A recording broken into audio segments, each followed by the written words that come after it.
Hi சகோஸ், எல்லாருக்கும் வணக்கம். இந்த கதையின் மூலம் உங்களுடன் இணைவது நான் மகி. இப்போ வாங்க கதைக்குள்ள போகலாம்.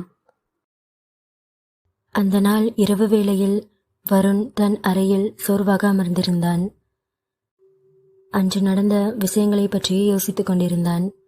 சித்தார்த்தின் சதி வருணுக்கு தெளிவாக புரிந்துவிட்டது. நித்யா தன்னை விட்டு பிரிந்து விடுவாள் என்ற எண்ணம் அவனை வாட்டியது.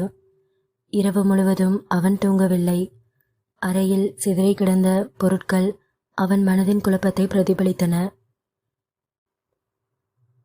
டே வருண், வாழ்க்கையில் என்ன நடக்குது? இதெல்லாம் சித்தார்த்தோட வேலைதான் தெளிவாக புரிஞ்சிருச்சு. இப்படியே விட்டா கண்டிப்பா நித்யாவை என்கிட்ட இருந்து பிரிச்சிருவான் என்று குழப்பத்துடன் புலம்பிக் கொண்டிருந்தான் நித்யா. சித்தார்த் சொன்ன வார்த்தைகள் அவன் காதில் ஒலித்து கொண்டிருந்தது. இனி ஒரு நிமிடம் கூட பொறுக்க முடியாது என்று வருண் உணர்ந்தான். பைக்கை எடுத்து அந்த நள்ளிரவில் நித்யாவை காணச் சென்றான். நள்ளிரவின் குளிர் அவனது கோபத்தையும் மன உளைச்சலையும் சற்று தணித்தது. பைக்கை சித்தார்த்தின் பங்களா முன் நிறுத்தினான். பிரம்மாண்டமான சுவர் ஒரு சவால் போல நின்றது. அவன் ஒரு நொடி கூட யோசிக்கவில்லை. சுவரில் ஏறி உள்ளே குதித்தான். பங்களாவின் மாடிக்கு சென்று நித்யாவின் அறையை ஜன்னல் வழியே எட்டி பார்த்தான்.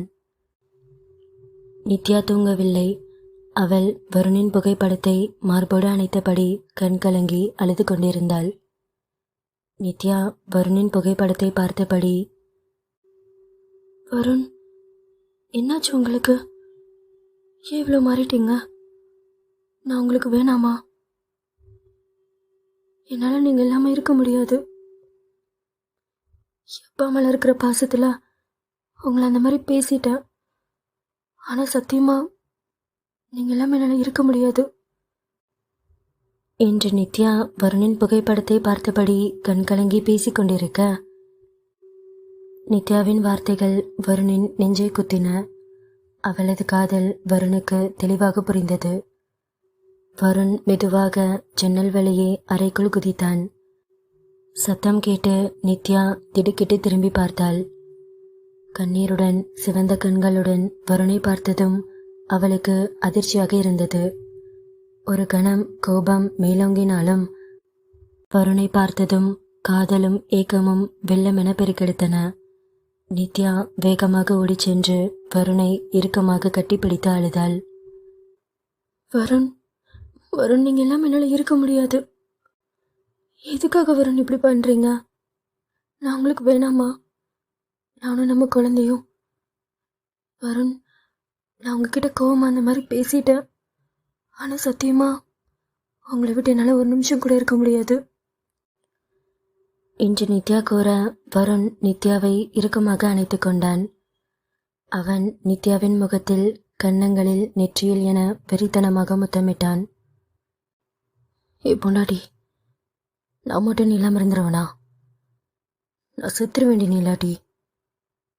நீ இல்லாம அந்த வீடு நரகம் மாதிரி இருக்கு. எனக்கு அங்கே இருக்கவே பிடிக்கல. எங்கே பார்த்தாலும் நீ தாண்டி தெரியுற. என்னால் நீ இல்லாம ஒரு நிமிஷம் கூட இருக்க முடியல என்று கூறியபடி மீண்டும் அவளை இறுக்கமாக அணைத்து கொண்டான்.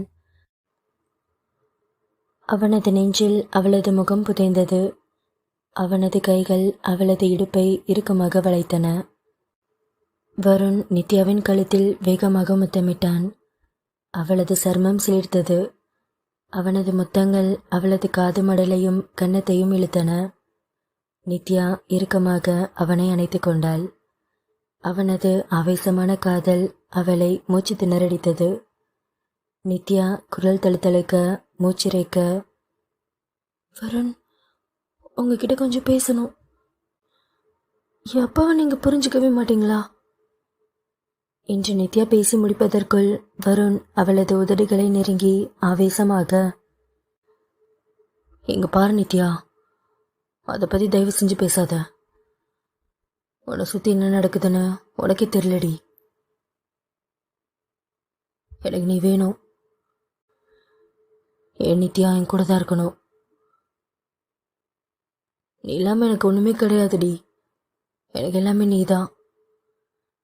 உன்னோட இந்த கண்ணு தாண்டி என் லைஃப்க்கு ஒரு வெளிச்சம் கொடுத்த மாதிரி இருக்கு. அதெல்லாம் எனக்கு வேணும். நீ என் கூட இல்லைன்னா நான் ஒன்றுமே கிடையாதுடி. என் ஆசை, என் வாழ்க்கை எல்லாமே நீதான். அது உனக்கு புரியலையாடி?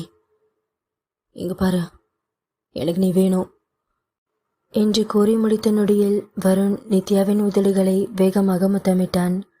அது ஒரு ஆக்ரோஷமான காதல் நிரம்பிய முத்தம். நித்யா அவனது காதலில் மூழ்கினாள். அவள் பயந்தாள். ஆனாலும் இனிய வழியை உணர்ந்தாள். அவனது முத்தங்கள் அவளது முழு உடலையும் சிலிர்க்க செய்தன. அவனது கைகள் அவளது உடலை வருடின. வருண் முத்தங்களுக்கிடையே மூச்சிறைக்க, ஏ பொண்டாட்டி, நான் உன் மேலே வச்சிருக்கிற லவ் ரொம்ப பெருசுடி. அது புரிஞ்சுக்கோ. நீ இல்லாமல் என்னால் இருக்க முடியாது. நீ இல்லாமல் என் லைஃப்பில் ஒன்றுமே கிடையாதுடி. நீ எப்போவுமே என் கூட இருக்கணும். நான் சொல்கிறது உனக்கு புரியுதாடி? இதுக்கு மேலே உனக்கு எப்படி நான் புரிய வைப்பேன்? என் ஆசை, என் வாழ்க்கை எல்லாமே நீ தாண்டி. வருண், எனக்கு புரியுது. ஆனால் உங்கள் கோவத்தை தான் என்னால் எப்படி கட்டுப்படுத்த முடியும்னு எனக்கு தெரியல. ரொம்ப பயமாக இருக்கு. இங்கே பாரு, ஒன்று புரிஞ்சுக்கோ. என்னை கண்ட்ரோல் பண்ண ஒருத்தியால் மட்டும்தாண்டி முடியும். உன் உடம்பு அது தாண்டி என்னை கட்டுப்படுத்தும். வேற எதுக்கும் நான் அடங்க மாட்டேன்டி என்று கூறியபடி வருண் மீண்டும் நித்யாவை அணைத்து கொண்டான். இருவரும் ஒருவரை ஒருவர் அணைப்பில் மூழ்கியிருந்தனர். வருண் சித்தார்த்தின் சதித்திட்டத்தை பற்றி நித்யாவிடம் சொல்ல நினைத்தான். ஆனால் அவளது மனநிலையை பார்த்ததும் நித்யா நம்ப மாட்டாள் என்று தோன்றியது. அமைதியாக இருந்தான். வருண் நித்யாவின் முகத்தை மெதுவாக பிடித்து அவளது கண்களை பார்த்தபடி, ஏ பொண்டாட்டி, பாடி போலாம், நம்ம வீட்டுக்கு போலாம் என்று கூறியபடி வருண் நித்யாவின் கையை பிடித்து கொண்டான். ஆனால் நித்யா நகரவில்லை. வருணுக்கு மீண்டும் கோபம் தலைக்கேறியது. வருண் குழப்பத்துடன், என்னடி ஆச்சு உனக்கு? என்னடி பிரச்சனை? ஏண்டி என்னை போட்டு சாவடிக்கிற? நீ எல்லாமே என்னால் இருக்க முடியாதுடி. அது உனக்கே தெரியும். அப்புறம் ஏன்டி இப்படி இருக்க? எங்க பாரு நித்யா, வாடி ப்ளீஸ் என்று வருண் கூற நித்யா கண் கலங்கியபடி, வருண், என்னாலே நீங்கள் இல்லாமல் இருக்க முடியாது. நான் கண்டிப்பாக வரேன். ஆனால் எனக்கு ஒரு 2 நாள் மட்டும் டைம் கொடுங்க. நான் அப்பா கிட்ட பேசிட்டு அவர் நார்மலானதுக்கப்புறம் வரேன். ஏற்கனவே அவர் உடஞ்சி போயிருக்காரு. அவரை இந்த நிலைமையில தனியாக விட்டுட்டு என்னால் வர முடியாது. அவர் நார்மலானதுக்கப்புறம் கண்டிப்பாக நான் வரேன் என்று நித்யா கூற நித்யாவின் வார்த்தைகள் வருணின் கோபத்தை உச்சத்திற்கு கொண்டு சென்றன. அவனது கண்கள் சிவக்க முகம் கோபத்தால் உருமாறியது. வருண் ஆவேசமாக, ஏண்டி இப்போவும் அப்பந்தான் முக்கியம்னு என்ன செருப்பால் அடித்த மாதிரி சொல்கிறியா? ஐயோ வருண், அப்படிலாம் ஒன்றும் கிடையாது. ஏற்கனவே அப்பா அப்செட்டில் இருக்காரு. இன்னைக்கு நடந்த விஷயம் அவர் ரொம்ப ஒரு மாதிரி டவுன் ஆகிட்டாரு. இந்த மாதிரி நேரத்தில் நான் அவர் கூட கொஞ்ச நாள் இருக்கலான்னு பார்க்குறேன். அதுக்காக தான். அவர் பெட்டரானதுக்கப்புறம் கண்டிப்பாக நான் வரேன். ஏய், அப்போ அவனை நல்லா ஏமாற்றி வச்சிருக்காண்டி. நீ நினைக்கிற மாதிரி அவன் நல்லவன் கிடையாதுடி. அவனை நான் எப்படி புரிய வைப்பேன்? அவன் கூட நீ ஒரு நாள் இருந்தால் போதும். அது இதுன்னு ஏதாவது பிளான் பண்ணி என்னை உங்ககிட்ட இருந்து நிரந்தரமாக பிரிச்சிருவாண்டி. என் கூட வாடி, வானம் போலாம். வருண் ப்ளீஸ், இப்பயாவது நான் சொல்கிறது கேளுங்க.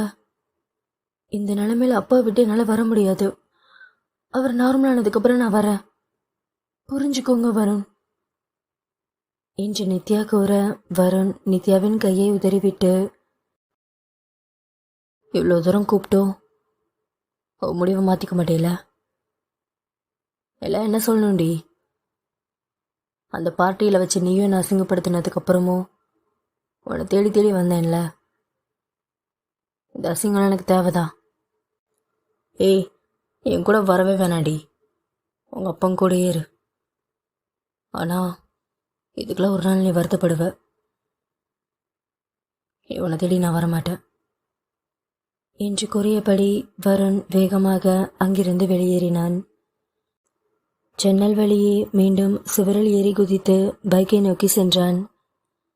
அவன் வாழ்க்கை மீண்டும் ஒரு முறை சரிந்தது. நித்யா விம்மியபடி தரையில் குழம்பி கிடந்தாள்.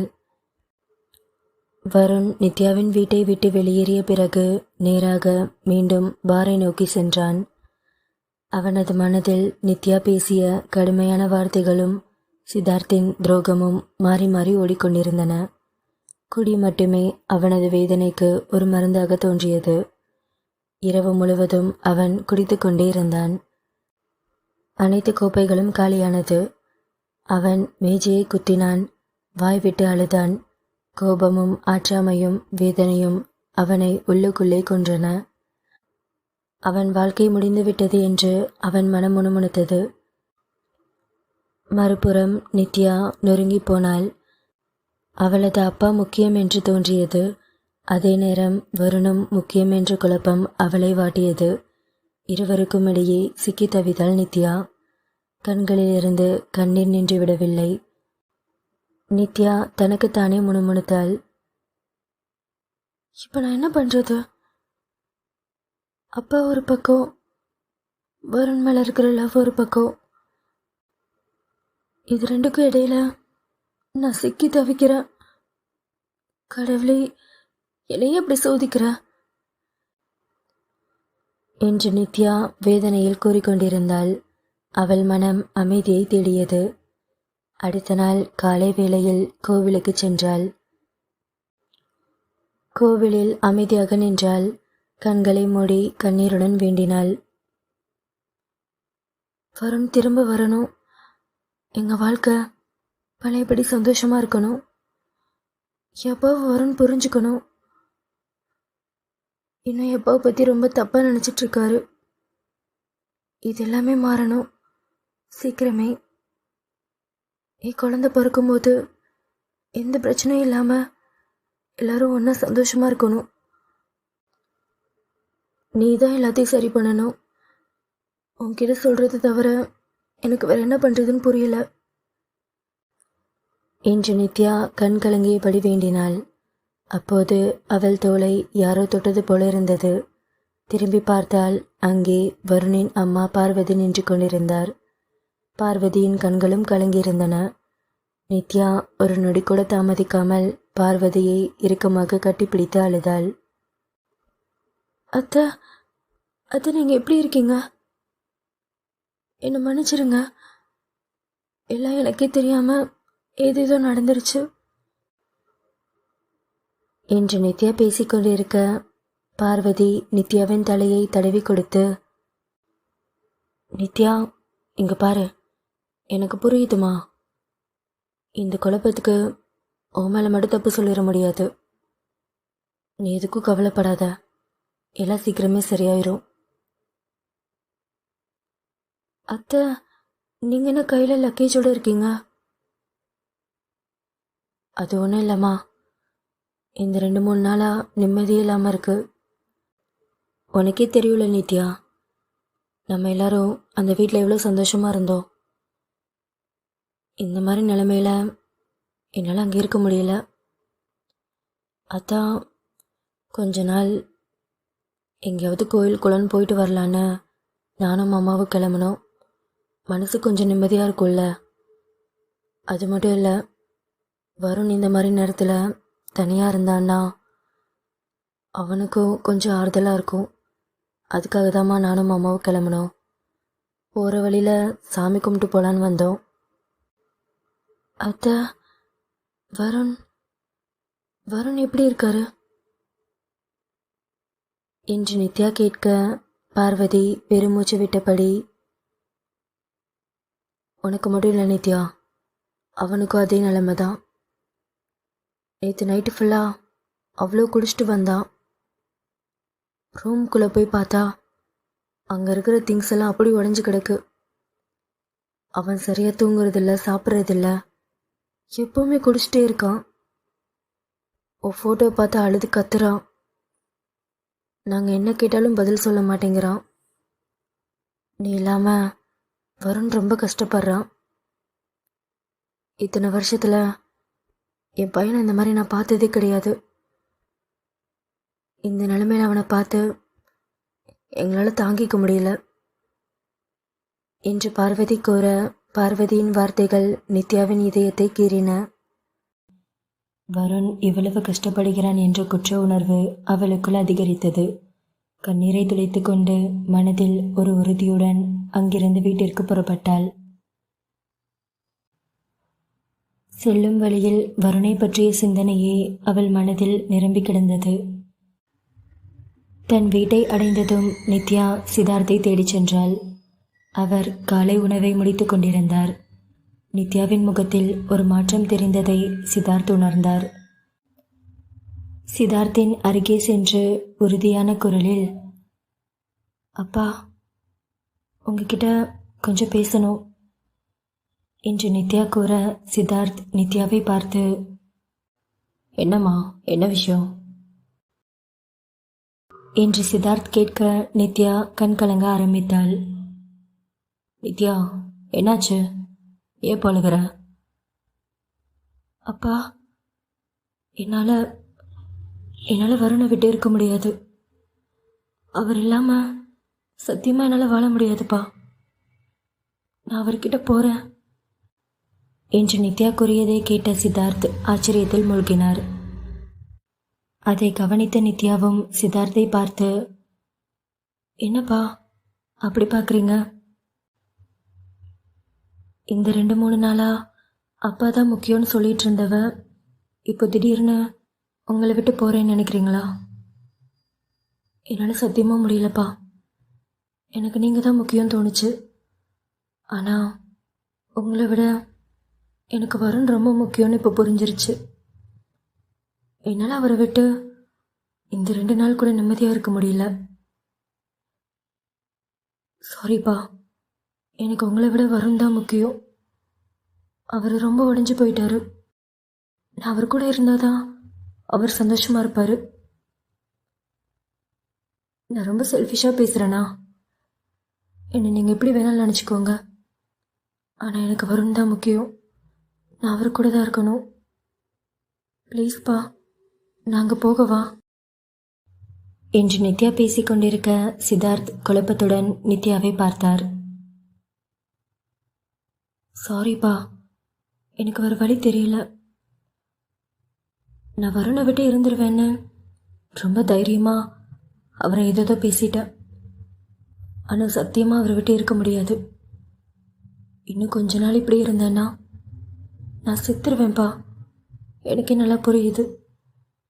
எனக்கு வருண் தான் வேணும். நான் அவர்கிட்ட போகணும். நான் போகிறேன்ப்பா என்று நித்யா கெஞ்சிக் கொண்டிருக்க சித்தார்த்திற்கு தன் மகளின் காதலும் வேதனையும் புரிந்தது. அவள் வருண் இல்லாமல் வாழ மாட்டாள் என்பதை அவர் உணர்ந்தார். சில நொடி மௌனத்திற்கு பிறகு அவர் நித்யாவின் தலையை கோதியபடி, இங்க பாரு நித்யா, உனக்கு ஒரு விஷயம் தெரியுமா? அன்னைக்கு வருண் என் சட்டையை பிடிச்சி என்னை அடிக்க வந்தப்போ நீ உன் புருஷனை தடுத்து எனக்கு அப்பா தான் முக்கியம்னு என் கூட வந்தையே. அப்போ அப்பாவுக்கு அவ்வளோ சந்தோஷமாக இருந்தது. எனக்காக நீ உன் வாழ்க்கையை தூக்கி போட்டு என் கூட வந்தேன்னு அப்பா அவ்வளோ சந்தோஷப்பட்டேன். ஆனால் இப்போ தெளிவாக புரியுது நித்யா, என்னை விட உனக்கு வரும் தானே முக்கியம்.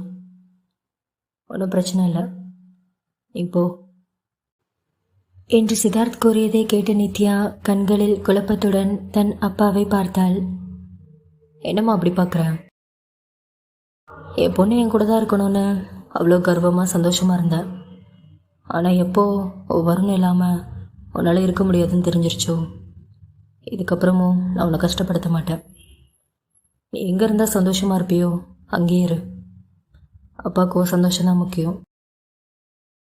நீ போ நித்யா, வாழ்க்கையை தேடி நீ போ. நீ சந்தோஷமாக இருந்தா எனக்கு அதுவே போதும் என்று சித்தார்த் கூற நித்யா மகிழ்ச்சியில் விம்மியபடி, அப்பா, நிஜமாக தான் சொல்கிறீங்களா? நான் போட்டுமா? அப்பா, நீங்கள் முழு மனசோடு தானே சொல்கிறீங்க? ஆமாம் நித்யா, இதுக்கு மேலே நீங்கள் இருக்கிறது நல்லா இருக்காது. நீ அங்கே இருந்தால் தான் சந்தோஷமாக இருப்ப. நீ அங்கேயே போ என்று சித்தார்த் கூற நித்யா தன் அப்பாவை இறுக்கமாக அணைத்தபடி அழுதாள். அவள் சித்தார்த்தின் முகத்தில் முத்தமிட்டு வேக வேகமாக வீட்டை விட்டு வெளியேறினாள்.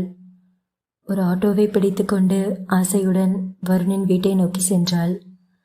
அவள் மனதில் வருணை மீண்டும் சந்திக்கும் ஆவலும் தங்கள் வாழ்க்கை சரியாகும் என்ற நம்பிக்கையும் நிரம்பியிருந்தது. நித்யா சந்தோஷத்துடன் வருணை காண வந்து கொண்டிருக்க, அதே நேரத்தில் வருண் தனிமையில் தன் வீட்டில் அமர்ந்திருந்தான். சோகமும் ஆற்றாமையும் அவனை ஆட்கொண்டன. சோஃபாவில் சாய்ந்தபடி மேலே விரித்து பார்த்து கொண்டிருந்தான். சித்தார்த்தின் சதித்திட்டம் அவனுக்கு தெளிவாக புரிந்தாலும் நித்யா அதை நம்பாமல் போனது அவனை மேலும் உடைத்தது. திடீரென காலிங் பெல் சத்தம் கேட்டது. வருண் சற்று தயக்கத்துடன் எழுந்து சென்று கதவை திறந்தான். அங்கு சுமார் 20 வயது மதிக்கத்தக்க ஒரு பெண் நின்று கொண்டிருந்தாள். அவள் முகம் அமைதியாகவும் தயக்கத்துடனும் இருந்தது. வருண் குழப்பத்துடன் அந்த பெண்ணை பார்த்து, யார் நீங்க என்று வருண் கேட்க, அந்த பெண் தயக்கம் கலந்த மெல்லிய குரலில், சார், நான் ஒரு ஆசிரமத்திலிருந்து வர்றேன். அங்கே என்ன மாதிரி நிறைய பொண்ணுங்க குழந்தைங்கள்லாம் இருக்காங்க. அவங்க படிப்புக்கு ஏதாவது ஹெல்ப் பண்ண முடியுமா? நீங்கள் ஏதாவது டொனேஷன் கொடுத்தீங்கன்னா எங்கள் எல்லாருக்கும் ரொம்ப ஹெல்ப்ஃபுல்லாக இருக்கும் என்று அந்த பெண் கோர, வருண் அவளை மேலிருந்து கீழ் வரை பார்த்தான். அந்த பெண் சற்று தயக்கத்துடன், சார், நான் ஒரு காலேஜ் ஸ்டூடெண்ட். சின்ன வயசுலேயே என் அம்மா அப்பா என்னை ஒரு ஆசிரமத்தில் விட்டுட்டு போயிட்டாங்க. நான் காலேஜ் படிச்சுட்டே பார்ட் டைம் ஜாப்லாம் போகிறேன். ஆனாலும் என் ஸ்டடீஸ்க்கு எதுவுமே பத்தலை. உங்களை மாதிரி ஆளுங்க கொஞ்சம் ஹெல்ப் பண்ணிங்கன்னா எங்களை மாதிரி பொண்ணுங்க படிக்கிறதுக்கு ரொம்ப யூஸ்ஃபுல்லாக இருக்கும். நெக்ஸ்ட் மந்த் செமஸ்டர் ஃபீஸ் கட்டணும். ப்ளீஸ் கொஞ்சம் ஹெல்ப் பண்ணுறீங்களா என்று கூறியபடி அந்த பெண் வருணிடம் ஒரு நோட்டீஸை நீட்டினாள். வருணுக்கு அந்த பெண்ணை பார்த்ததும் பாவமாக இருந்தது. அவன் தன் பர்சிலிருந்து 2000 ரூபாயை எடுத்து அந்த பெண்ணிடம் கொடுத்தான். அவளும் சந்தோஷத்துடன் வருணிடமிருந்து அந்த பணத்தை வாங்கி கொண்டாள். சார், ரொம்ப தேங்க்ஸ் சார். உங்கள் பேர் சொன்னீங்கன்னா நான் ரிஜிஸ்டர் பண்ணிக்கிறேன். இல்லை, அதெல்லாம் ஒன்றும் வேணாம். நீங்கள் நல்லா படிங்க, அது போதும் என்று வருண் கூற, அந்த பெண் புன்னகைத்தபடி நன்றி சொல்லிவிட்டு அங்கிருந்து புறப்பட்டாள். 2 அடி நடந்து சென்றதும் மீண்டும் வருணை திரும்பி பார்த்தாள். அவள் சற்று தயக்கத்துடன், சார், தப்பாக எடுத்துக்காதீங்க. உங்கள் வீட்டில் லேடிஸ் யாராவது இருக்காங்களா? எதுக்கு? சார், தப்பாக எடுத்துக்காதீங்க. உங்கள் வீட்டில் லேடிஸ் யாராவது இருந்தாங்கன்னா அவங்கள கூப்பிட்றீங்களா? இல்லை, எங்கள் லேடிஸ் யாரும் இல்லை. நான் மட்டும்தான் இருக்கேன். என்ன வேணும்? ஒன்றும் இல்லை சார். நான் பாத்ரூம் யூஸ் பண்ணிக்கலாமா? இங்கே பக்கத்தில் பப்ளிக் டாய்லெட் எங்கே இருக்குன்னு எனக்கு தெரியல. எங்கள் ஆசிரமத்துக்கு ரொம்ப தூரம் போகணும். ப்ளீஸ் சார் என்று அந்த பெண் கூற, வருண் சற்று யோசித்தான். அவளது நிலையை பார்த்ததும் மனமிறங்கினான். சரி, உள்ள வாங்க என்று வருண் கூப்பிட, அந்த பெண் புன்னகைத்தபடி உள்ளே நுழைந்தாள். வருணின் அறைக்குள் இருந்த ரெஸ்ட் ரூமை நோக்கி சென்றாள். வருண் மீண்டும் சோஃபாவில் வந்து அமர்ந்தான். சில நிமிடங்கள் கழித்து உள்ளே இருந்து ஒரு சத்தம் கேட்டது. அந்த சத்தம் கேட்டதும் வருண் பதட்டத்துடன் ஓடி சென்று பார்த்தான். அந்த பெண் சரிக்கு கீழே விழுந்திருந்தாள். அவளது முகம் வலியில் சுருங்கியிருந்தது. வருண் பதட்டத்துடன், என்னாச்சு உங்களுக்கு? அடி எதுவும் பட்டுருச்சா என்று கூறியபடி வேக வேகமாக அவளுக்கு உதவி செய்து அவளை தூக்கிவிட்டு அருகில் இருந்த படுக்கையில் அமர வைத்தான். என்னாச்சுமா? உனக்கு அடி எதுவும் படலையே? இல்லை சார், உள்ளே தெரியாமல் ஸ்லிப்பாகி கீழே விழுந்துட்டேன். சரி, ஓகே. உங்களுக்கு ரொம்ப பெயினாக இருக்கா? நான் வேணும்னா ஆட்டோ ஏதாவது கூப்பிட்டு வரவா என்று வருண் பேசிக்கொண்டிருக்க அந்த பெண் சட்டென வருணை இழுத்து படுக்கையில் விழச் செய்தாள். வருணின் உடல் அவள் உடல் மேல் நெருக்கமாக விழுந்தது. வருணுக்கு ஒரு கணம் ஒன்றும் புரியவில்லை. அந்த பெண்ணின் முகபாவனை திடீரென மாறியது. வருண் திடுக்கிட்டு அவளை சட்டென தள்ளிவிட்டான். அவனது இதயம் வேகமாக துடித்தது. அவன் என்ன நடந்தது என்று யோசிப்பதற்குள் அவள் மீண்டும் வருணை கட்டிலில் தள்ளி அவன் மேல் விழுந்து அவனை அணைத்து கொண்டாள். வருண் அவளை தள்ளிவிட முயல, அப்போது அதே நேரத்தில் அந்த நொடி அரைவாசலில் நித்யா நின்றிருந்தாள். அவள் கண்கள் வெறித்திருந்தன. வருணும் அந்த பெண்ணும் நெருக்கமாக இருந்த காட்சியை கண்டதும் அவளது கண்கள் கலங்கி கண்ணீர் மலமளவென வழிந்தது. நித்யா அதிர்ச்சியில் உறைந்து போனாள். இந்த கதையுடைய அடுத்த பாகம் சீக்கிரமே நம்ம சேனலில் வந்துடும். மறக்காமல் சேனலை சப்ஸ்கிரைப் பண்ணி வச்சுக்கோங்க. கதையை பற்றின உங்கள் கருத்துக்களை கமெண்ட்டில் சொல்லுங்கள். கதை பிடிச்சிருந்துச்சுன்னா வீடியோக்கு மறக்காமல் ஒரு லைக் பண்ணிக்கோங்க. என்னோட நீ இருந்தால் தொடர்கதையின் அடுத்த பாகத்தில் உங்களை வந்து சந்திக்கிறேன். தேங்க்ஸ் ஃபார் வாட்சிங்.